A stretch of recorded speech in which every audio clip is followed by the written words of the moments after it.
la gente que tiene una fe que se dice descendencia de Abraham forman parte de la mayoría del mundo hasta hoy en día en 2023.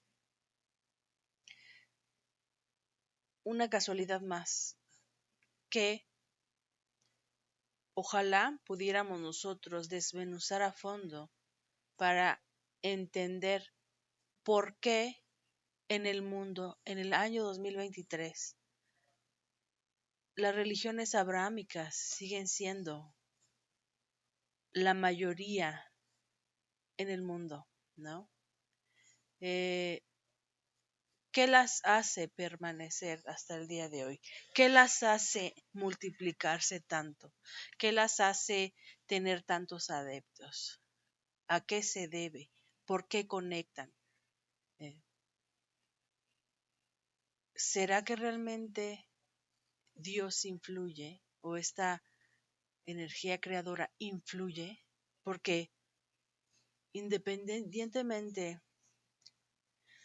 de nuestra propia vida y nuestros años que tengamos sobre la tierra, esto ha pasado desde hace miles de años, ¿no? No es algo que sucediera ayer, sucedió desde tiempos que nos son ajenos, que nos son difusos, que no podemos nosotros eh, comprobar físicamente.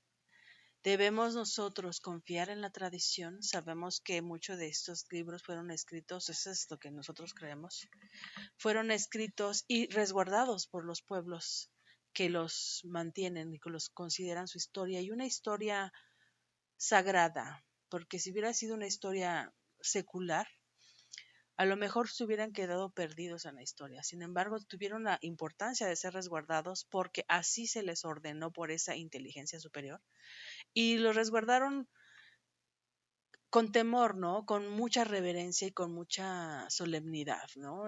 Para eso sirvió la solemnidad y la sacralidad de los ritos judaicos, para preservar la historia para que nos llegara hasta estos tiempos. ¿A quién se le ocurrió hacer eso? Fue Moisés, tuvo la sabiduría y la visión tan amplia para creer que esa historia iba a ser relevante para el mundo. ¿Fue de su propia inspiración o fue una inspiración superior? Eso es lo que nosotros podemos ponernos a pensar, porque estamos hablando de cosas etéreas que son inmateriales, como la existencia de Dios, manifestándose en cosas materiales como lo es la realidad de que en el mundo hay miles y millones de personas que son parte de esta religión abrahámica y que pueden considerarse a sí mismos hijos de Abraham. Porque aunque en temas de linaje genético es difuso rastrear el ADN real de cada persona que habitamos en el mundo, y eso no lo podemos comprobar fehacientemente, sí podemos comprobar fehacientemente que en relación a la fe, Abraham ha sido padre de una grande multitud, y esto no es algo que yo le esté diciendo, es la evidencia, lo muestra con este mapa. Y ese hombre que pensó que moriría sin hijos, lo estamos mencionando hasta el día de hoy, y es el padre del mayor, de las religiones más importantes del mundo en este 2023. Otro tema también digno de reflexionar sobre él es el tema de Israel. Como lo acabo de mencionar, lo que yo considero importante de reflexionar acerca de este punto es pensar por qué el pueblo de Israel durante toda la historia se ha empeñado en contrastar el propósito de Dios, que tiene que ver con este propósito de hermanar, de unir, de emancipar al ser humano, de hacerlos semejantes, de hacerlos compartidos, de la justicia, de el fin de la ley y los profetas, que es amar al prójimo como a uno mismo y a Dios sobre todas las cosas. ¿Por qué a lo largo de su historia el pueblo de Israel tantas veces se ha separado de ese propósito? Lo hace a propósito para cumplir la profecía o el proyecto que ellos están destinados a cumplir.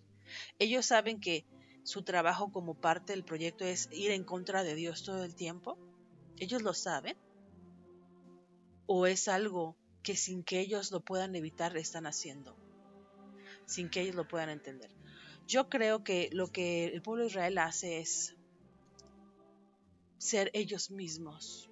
En su libertad de decisión están cumpliendo el proyecto no porque estén predestinados para hacerlo, sino porque todo lo que ellos son, su historia, los lleva a tomar estas decisiones. Están creyendo que lo que hacen está bien y están en su derecho por ser el pueblo elegido. Sin embargo, en esta es una soberbia, la verdad, es pensarse realmente que son superiores a los demás pueblos, cuando en realidad Dios no nos escogió para ser superiores, sino para enseñar a los demás pueblos a ser semejantes, a ser justos, a ser civilizados, a ser un ejemplo de buen vivir.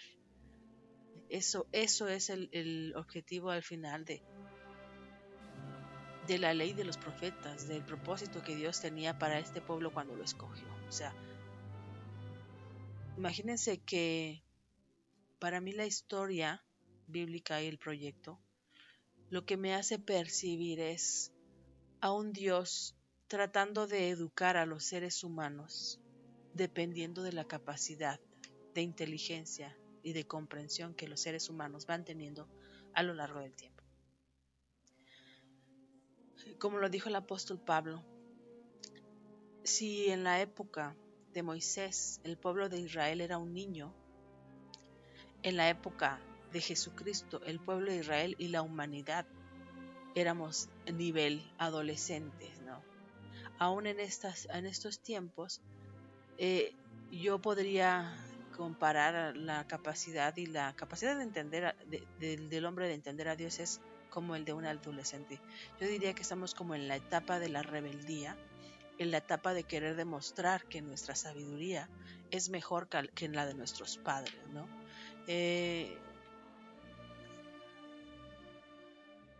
Hemos visto al Estado de Israel bombardeando hospitales, hemos visto al Estado de Israel bombardeando colegios, bombardeando incluso ambulancias, hemos visto cómo le cortaban el agua, hemos visto cómo le cortaban la electricidad, las comunicaciones, hemos visto cómo están operando sin anestesia y ahora hemos visto la gota que colma el vaso, cómo bombardean un campo de refugiados, que es la mayor locura, la peor forma de actuar por parte de un Estado que se presume democrático. Esto tiene un nombre y hay que decirlo, esto es la exterminación de un pueblo de manera sistemática y eso se llama en todos los lados genocidio.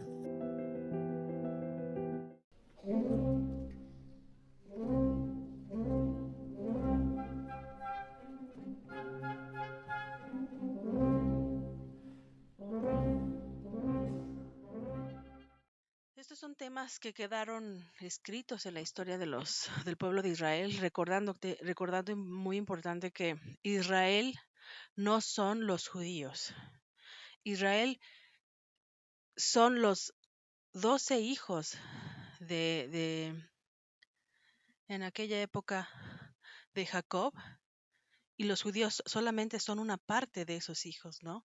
Son la descendencia de Judá. Son cosas un tanto diferentes, ¿no? Entonces, ahorita no lo vamos a explicar a fondo, pero lo importante es saber que ese pueblo, los hijos de Jacob, los hijos de Israel, al final, después de los reyes, creo que fue el último rey que gobernó sobre todo el pueblo de Israel fue Salomón, y después se dividieron en dos reinos, ¿no? El reino de los judíos y el resto de Israel. Entonces, hay que considerar esto.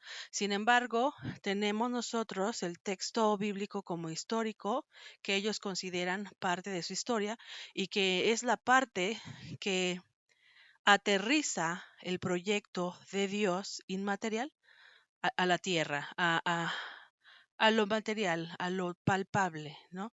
Y lo estamos diciendo como un tema que, siendo una cosa que tiene un origen inmaterial en un ser inmaterial al que no podemos ver directamente, este ser inmaterial se hace visible en la materia mediante las cosas que, que ha creado y el funcionamiento de las cosas que ha creado, y de igual forma mediante este proyecto que pretende ayudar al hombre a llegar a su destino final en temas de, eh, de su máximo potencial como ser humano, como ser diferente al resto de los animales, diferente al resto de las plantas. Tenemos eh,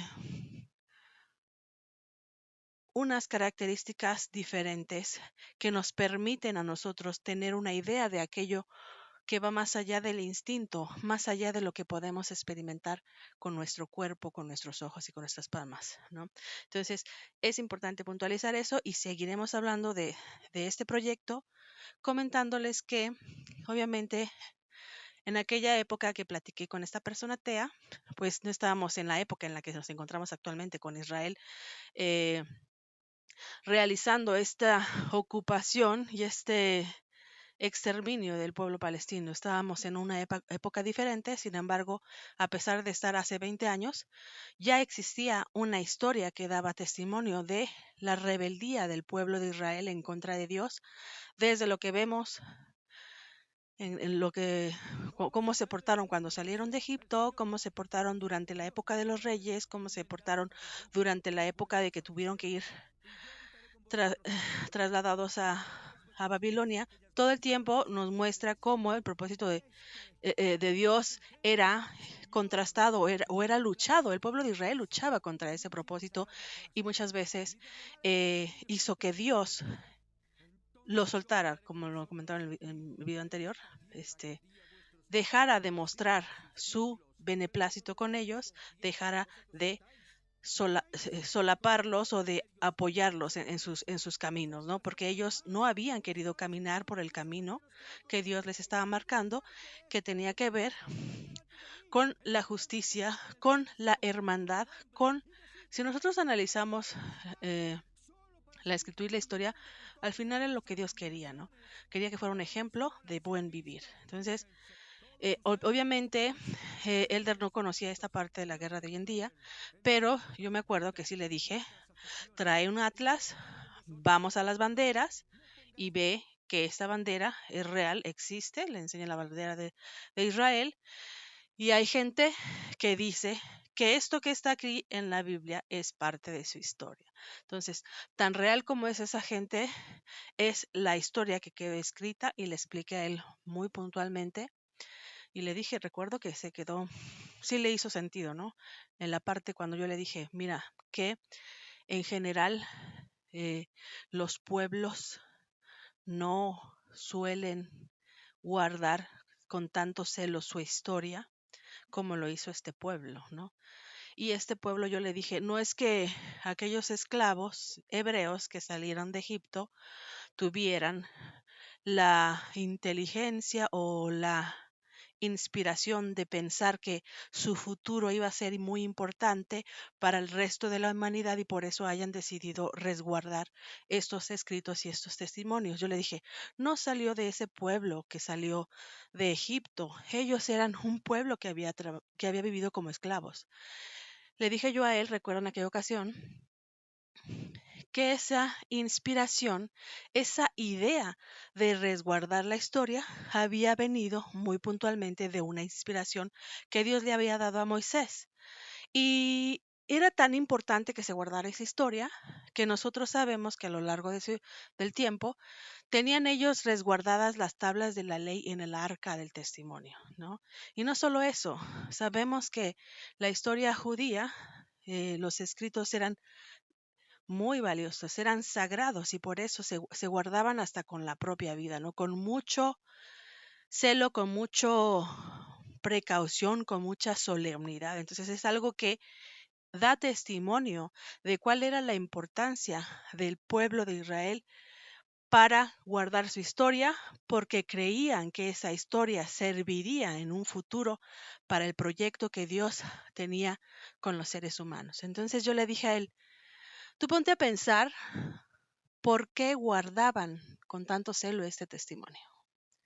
Porque ellos siendo esclavos se les ocurrió, y ahí fue donde le dije yo, no es que ellos hayan tenido esa inspiración o hayan sido lo suficientemente inteligentes o o hubieran tenido esa visualización tan eterna como para pensar que sus escritos serían influencia importante en el futuro del mundo y de la humanidad. No es que a ellos se les haya ocurrido, es que hubo ahí una inspiración de una inteligencia que estaba por encima de ellos.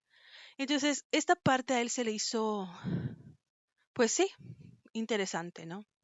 Porque es algo que, como le dije, así como tú puedes ver esta bandera, así como tú puedes ver esa gente, has visto gente judía, son personas reales. Así de real es aquello que los inspiró a materializar esta, estas instrucciones, estas leyes, estos testimonios de su historia y de su cultura hasta el día de hoy. Entonces, vale la pena conocer más a fondo sobre el tema. Y a partir de ahí, yo le empecé a mencionar eh, el proyecto, los nombres, y recuerdo que también platicamos sobre el tema, que también es otro hito importante del proyecto, el tema de cómo llegó el pueblo de Israel a Egipto, cómo salió de Egipto, por qué salió y para qué salió, ¿no? Entonces, nosotros sabemos la historia y sabemos que Dios les preparó un hombre, Dios, o las, como podríamos decir si no se cree que existe Dios, bueno, se dieron las circunstancias, pasó la casualidad, confluyeron los eventos para que un niño hijo de hebreos pudiera criarse en la corte de los egipcios y posteriormente eh, tuviera la fortaleza. O sea, es que eso también es otra cosa bien importante que hay que pensar. O sea, no cualquiera se va a embarcar en esta odisea de levantarte en contra de un hombre tan poderoso como lo fue el faraón, ¿no? Obviamente que no cualquier miembro del pueblo hebreo en aquella época se iba a atrever a pararse frente al faraón y decirle todo lo que Moisés tenía que decirle, ¿no? Para eso, obviamente, las circunstancias o la casualidad para aquellos que no creen, o Dios, había preparado todo el camino para que sucediera que primero Moisés llegara a criarse en la corte egipcia y segundo, para que después de haber salido exiliado de entre los egipcios, tuviera el valor para regresar a sacar al pueblo de la esclavitud. Eso es, o sea, pongámonos, pongámonos a pensar qué nivel de fuerza de voluntad, qué nivel de valor se necesita para hacer semejante cosa, lo que hizo Moisés. Una persona de sí misma no va a encontrar la fuerza y el valor para hacer algo así, a menos que no que tenga alguien a quien considera superior y más poderoso que lo soporte y que lo acompañe. Aquí, como lo he hecho, quiero mencionar como algo muy importante el tema del nombre de Moisés, ¿no? Sabemos que el nombre de Moisés fue un nombre que se le dio cuando fue recogido del río y se lo puso la hija de Faraón, que significaba sacado, porque también era una profecía que estaba diseñándose o que se estaba escribiendo en la historia. Porque aunque la hija de Faraón no conocía qué pasaría con ese niño en el futuro, Dios lo sabía y la inspiró. Yo aquí quiero apuntar algo importante. Parece que por allí se cree que no era posible que esta hija de Faraón le haya puesto justo el nombre de sacado a Moisés en hebreo, siendo que ella era egipcia. Sin embargo, aquí lo que yo creo más bien es que Moisés era bilingüe. O sea, sabemos que Moisés tenía que comunicarse con el pueblo hebreo y sabemos que Moisés creció en la corte egipcia. Obviamente, siendo un hijo de hebreos criado en la corte egipcia, yo creo que él podía comunicarse con ambos, con ambos pueblos. ¿Cómo aprendió hebreo Moisés? no lo dice, no lo sabemos, pero yo creo que era más factible que Moisés hablara egipcio que hebreo, porque él se había criado con los egipcios. Sin embargo, parece que dice la escritura que de su misma familia lo amamantaron, hasta donde yo recuerdo. Entonces, Moisés es muy probable que entre toda la educación que él haya recibido esta educación bilingüe de egipcio y hebreo. Y si nosotros vamos a la escritura, él mismo entendemos que escribió este libro. A lo mejor no con su mano, a lo mejor tenía alguien que le ayude a escribir, pero bueno, sabemos que Moisés escribió este libro. Y obviamente él sabía qué nombre tenía, él conocía su nombre. Y sea escrito en hebreo o sea escrito en egipcio, él sabía el significado de ese nombre. Pudo haber sido el nombre de en egipcio que significaba sacado, y él lo tradujo a hebreo, pero lo importante era el significado que tenía. No sé si me explico. Probablemente Moisés, de nacimiento, recibió de la hija de Faraón un nombre egipcio que significaba sacado, y cuando él lo escribió en la Biblia, hizo la traducción a su idioma hebreo de ese nombre egipcio que significaba sacado a hebreo, a sacado en hebreo. No tiene por qué escandalizarnos. Él probablemente era un hombre bilingüe y pudo conocer realmente cuál era el significado de su nombre, porque si hay alguien que sabe cuál es el significado de su nombre, es justamente la persona que lo lleva, y él lo sabía sabía qué significaba su nombre tanto en egipcio como en hebreo. Entonces, es importante revisar esto. Sabemos que Moisés es fundamental en la religión judía, ¿no? Y a través de este proyecto que se escribe en la historia, que, como digo, no hay hombre que pueda escribir un proyecto en la historia más que aquel que creó todas las cosas, que es Dios. Si esto es real y si el nombre que se le puso y este proyecto está diseñado en la historia, es un testimonio de que existe sobre el hombre un ser inteligente que es el que estructura y da forma a todo lo que existe, ¿no? Entonces, vamos a hablar a detalle quién fue Moisés y lo que surgió de él, que todos conocemos, los que hemos escuchado sobre historia y sobre la religión, que él es el fundamento de la religión judía, de la religión del pueblo de Israel, ¿no?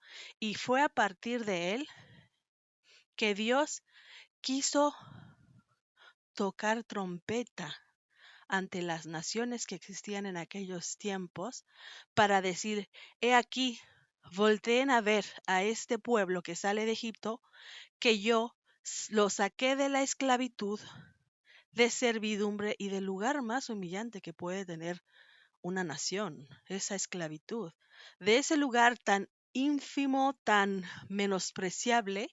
Dios los sacó para decirle a las naciones, miren a estos que ustedes han humillado tratándolos como esclavos, yo los tomo y los voy a poner de ejemplo delante de todos, porque yo soy Dios.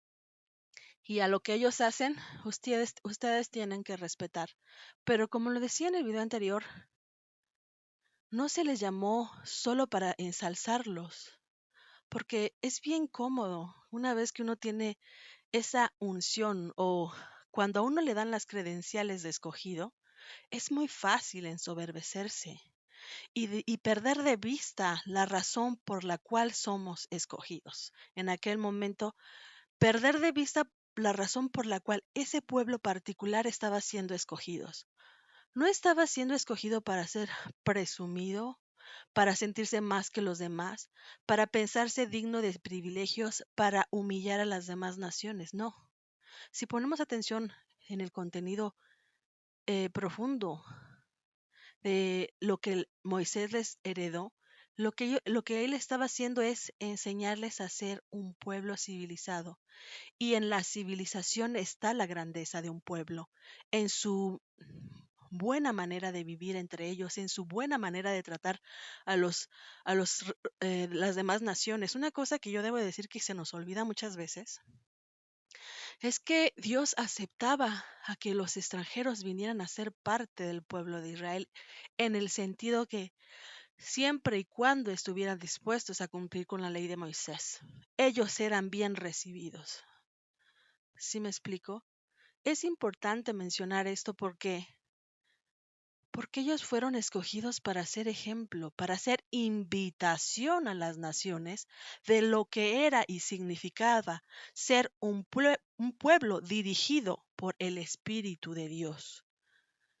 Y en aquella época de gente tan carnal, tan animal, de gente que todo necesita verlo, tocarlo y necesita grandes señales y milagros para creer, necesita ver con sus ojos, necesita palpar con sus manos, Dios les dio lo que necesitaran con tal de convencerlos de que Él estaba con ellos y con tal de convencer a las demás naciones que Él estaba con ellos. Pero lo hacía ¿para qué? Para que voltearan a verlos como el ejemplo a seguir, porque el pueblo de Israel que fue escogido cuando salió de Egipto con Moisés, fue escogido para ser un Jesús, un ejemplo a seguir, un camino, un objetivo.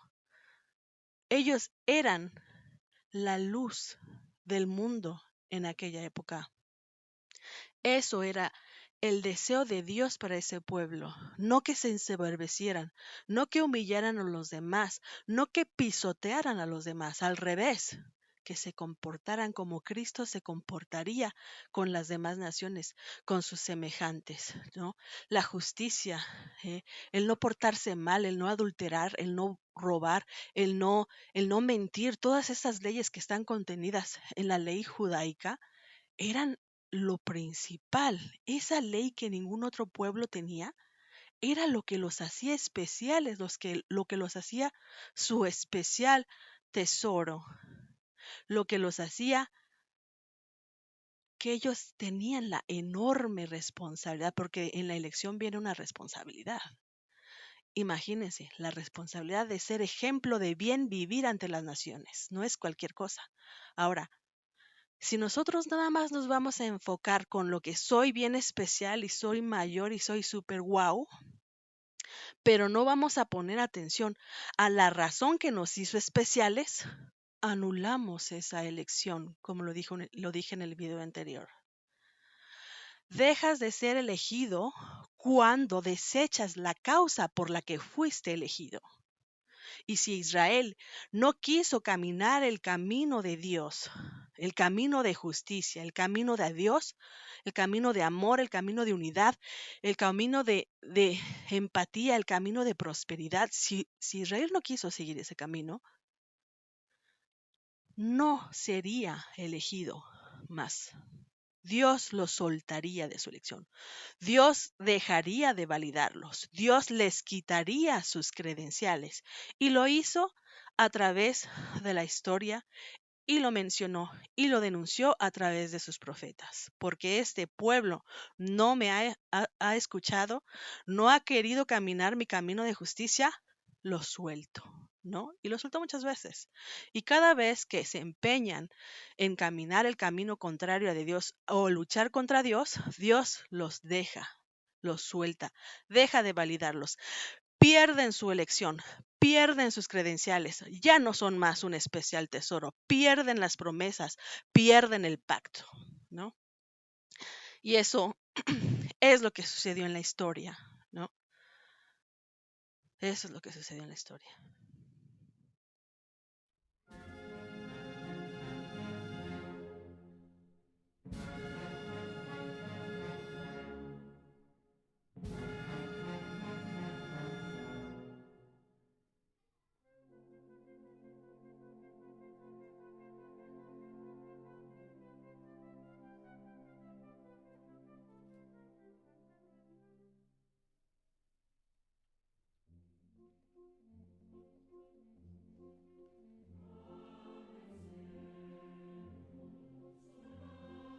Recapitulando. Estoy diciendo, que no lo dije yo, lo dijo el apóstol Pablo, que en la ley Dios estaba tomando, en este caso al pueblo de Israel, a los judíos, como un niño.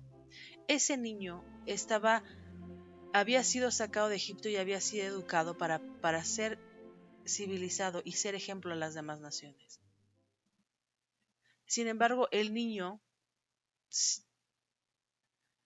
se quedó atrapado en su versión de niño, con las reglas de un niño, y no fue capaz de entender el mensaje de Jesús que ya era para un niño de mayor edad, ¿no?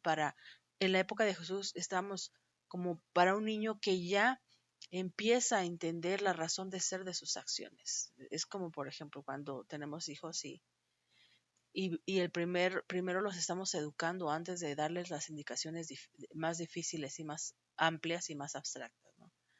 Un niño muy pequeño, cuando tú le vas a dar obligaciones, primero le tienes que dar la lista de todas las obligaciones que tiene que hacer, ¿no? Por ejemplo, si le vas a decir, vas a arreglar tu cuarto, no solamente le tienes que decir que arregle su cuarto, sino le tienes que explicar muy desmenuzadamente qué implica arreglar el cuarto, ¿no?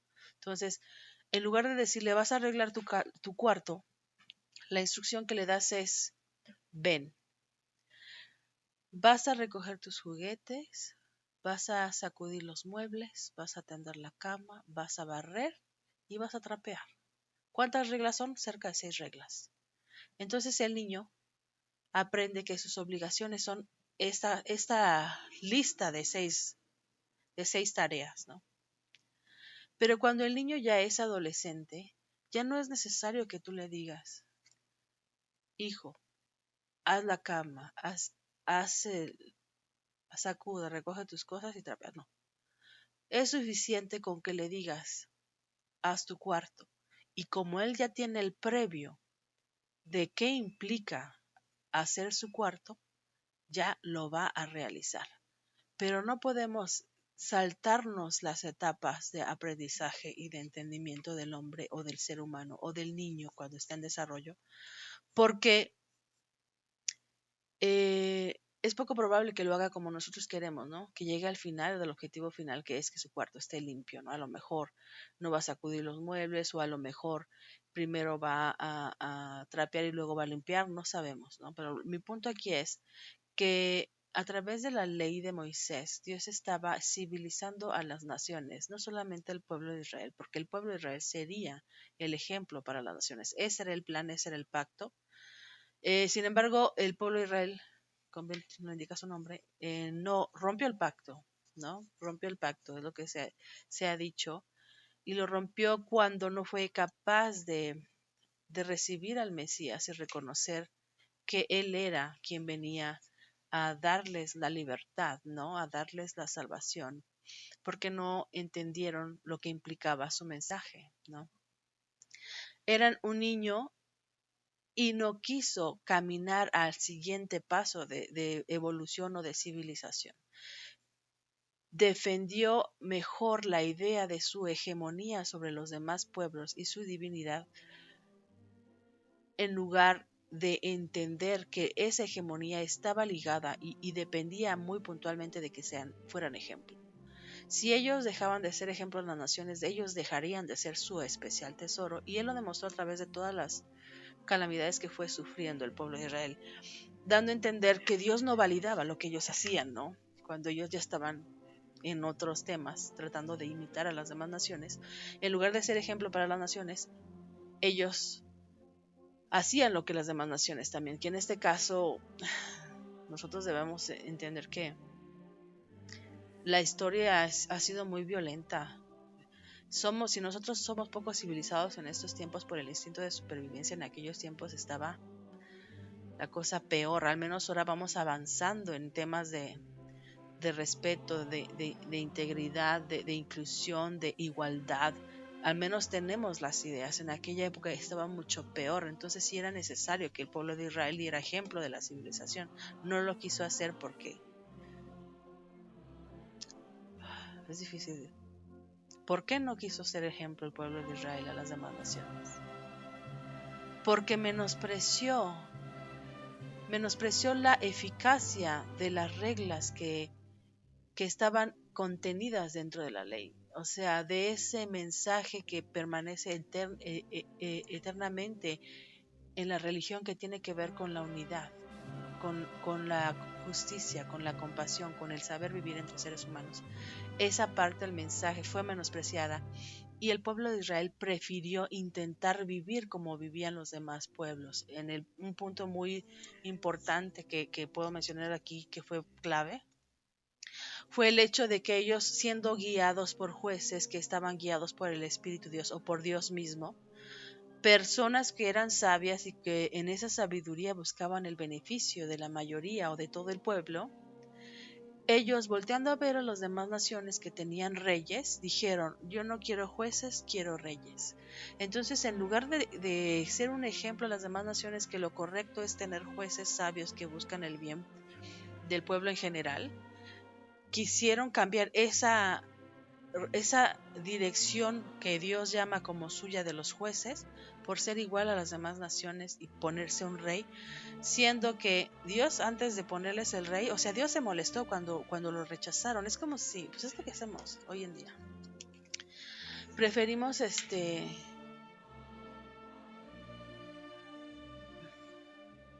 preferimos que un hombre, a veces sin escrúpulos, egoísta, ¿no?, nos guíe, en lugar de buscar sabios que en realidad son tan conectados con el todo, que no buscan su bien, no buscan su propio bien, buscan el bien de todos, de la mayoría. Ese tipo de sabios, jueces tenía el pueblo de Israel, dirigidos por Dios, que Dios busca el bien de todos.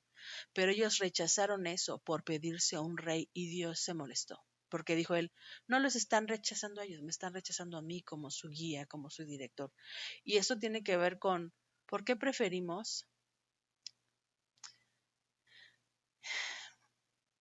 la guía de la justicia. ¿Pero por qué preferimos la guía de la injusticia sobre la guía de la justicia? La guía de la injusticia es querer un señor que va a buscar solo su propio bien y que te va a menospreciar y que va a pensar que porque él es superior tú lo tienes que servir. Eso es lo que hace un rey y eso es lo que Dios les dio a entender. Ustedes están prefiriendo un rey en lugar de los jueces que yo les puse, que tienen espíritu de Dios y que buscan el bien de todos. Pues el rey que ustedes escogieron, así como en los demás pueblos, va a hacer esto, va a agarrar a tus hijas para él tenerlas, o sea, todo lo que hace un rey, va a despojarlos, va a utilizarlos para servirse a sí mismo, para su propio bien, va a tener muchos privilegios, va a tener mucho poder, va a decidir de tus hijos que vayan a la guerra. O sea, lo que vimos aún hoy en día, eso no fue instruido por Dios, eso no era su propósito, fue un deseo que el hombre pidió, que el mismo pueblo de Israel pidió, que les pusiera rey en lugar de ser guiados por el Espíritu de Dios. Eso es lo mismo que estamos haciendo ahorita, ¿no? O sea, preferimos guías, hombres egoístas que nos exploten, a ser guiados por la justicia, por la empatía, por la comunión, ¿no? Por, por hombres sabios que no buscan su bien, sino buscan el bien de todos. Eso es lo que estamos prefiriendo y es lo que sucedió con el pueblo de Israel.